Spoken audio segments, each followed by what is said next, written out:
নমস্কাৰ সকলোকে মোৰ অন্য এটা ভিডিঅ'ত আপোনালোক সকলোকে স্বাগতম জনাইছোঁ। আশা কৰোঁ আপোনালোক সকলো ভালে কুশলে আছে আৰু মোৰ ভালে চাকচো গৰম ইমান গৰমত ঘামিবলৈ অৱস্থা নাই।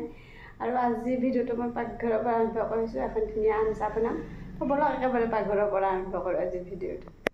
পাকঘৰলৈ আহি পালোঁ আৰু আজি দুপৰীয়া সাজাৰ কাৰণে মই লৈছোঁ কেইটামান ৰঙালাওৰ গুটি আৰু ৰঙালাওৰ গুটিকেইটা ধুই কিনে ৰ'দত শুকুৱা আছিলে আৰু এইকেইটা মই এতিয়া আমাৰ মিক্সিতে ল'লোঁ, গুড়া কৰি ল'ম।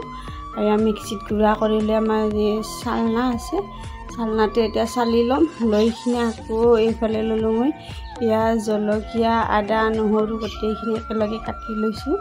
লৈ এইখিনিও মই একেলগে গুড়ি কৰি ল'ম মিক্সিতে। এইখিনিও গুড়ি কৰি ল'লোঁ আৰু সেইফালে ৰঙালাওৰ গুটিৰ যিখিনি গুড়ি ওলাইছিল গুড়িখিনি এটা বাতিতকৈ লৈ ল'লোঁ। লৈ ইয়াতে কুহুমীয়া পানী দিলোঁ, বেছি গৰম পানীও দিব নালাগে। কুহুমীয়া পানী দি ইয়াতে ঢাকন দি থ'ম 10 মিনিটমান। তাৰপিছতকৈ এইফালে মই বহাই দিলে এটা কেৰাহী দিয়ে। এইফালে আজি আছিলে কাৱৈ মাছ আৰু এয়া ভাঙোন মাছ আছিলে।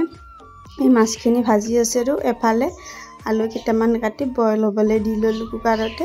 আৰু আলু দিলেও দিব পাৰে, নিদিলেও নিদিব পাৰে, কিন্তু আমাৰ আলুটো মানে থাকে। আৰু এইফালে মই কেৰাহীখন পাতি দিলোঁ, দি দুটা শুকান জলকীয়া দিলোঁ, অলপমান পাঁচফোৰণ দিলোঁ। এইখিনি ৰঙচুৱা হোৱালৈকে ভাজি ল'ম। আৰু সেইফালেতো মই পিঁয়াজ, নহৰু, আদা, জলকীয়া গোটেইখিনি মিক্সিতে গুড়ি কৰি থৈয়ে দিছিলোঁ, সেইখিনিও তেলতে দিলোঁ। দি এতিয়া এইখিনি ধুনীয়াকৈ যেতিয়ালৈকে মানে ৰঙচুৱা নহয় তেতিয়ালৈকে এইখিনি ধুনীয়াকৈ ভাজি ল'ম। আৰু এইখিনি ভাজিয়ে আছোঁ, ৰঙচুৱা হৈছে। আৰু ইয়াত মই অলপমান জিৰা গুড়ি, ধনিয়া গুড়ি আৰু ৰং গুড়াখিনিও একেলগে ইয়াতে দি লৈছোঁ। তেলখিনি ভাজি থাকোঁতে লৈ ধুনীয়াকৈ লাৰি আছোঁ। আৰু আলুখিনিটো উহাই লৈছিলোঁ, আলুখিনি ধুনীয়াকৈ এটা বাচনত মই পিটিকি থৈয়ে দিছিলোঁ আৰু আমি আলুখিনি দি দিলোঁ। আলুখিনিও ইয়াত ধুনীয়াকৈ ভাজি ল'ম।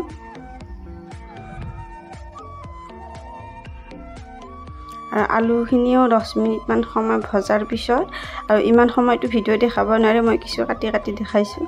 আলুখিনি ধুনীয়াকৈ ভাজি লৈছোঁ। লৈ তাৰপিছত সেইফালে ৰঙালাওৰ গুড়িখিনিটো এটা বাচনতকৈ ধুনীয়াকৈ জিকাই থৈয়ে দিছিলোঁ, সেইখিনি ইয়াতে ঢালি দিলোঁ।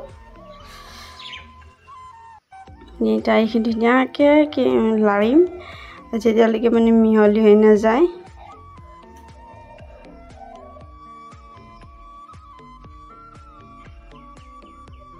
তাৰপিছত এইখিনি হৈ গ'ল আৰু ইয়াতে মই অলপমান পানী দি ল'লোঁ।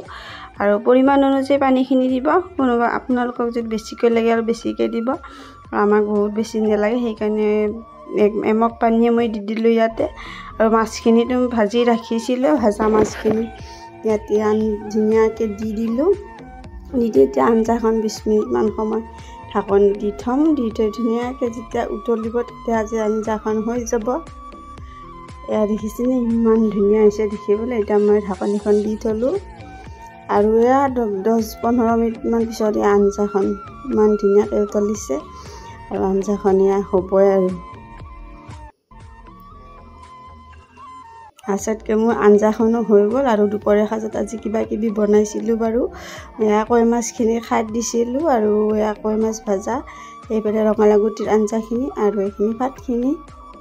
ভাত পানী খাই মেলি আপোনালোকৰ মাজত আৰু চাওকচোন ইমান ঘামিছে, মানে ইমান গৰম। আৰু আঞ্জাখন সঁচাকৈ খাবলৈ বহুত বেছি টেষ্টি হৈছিলে।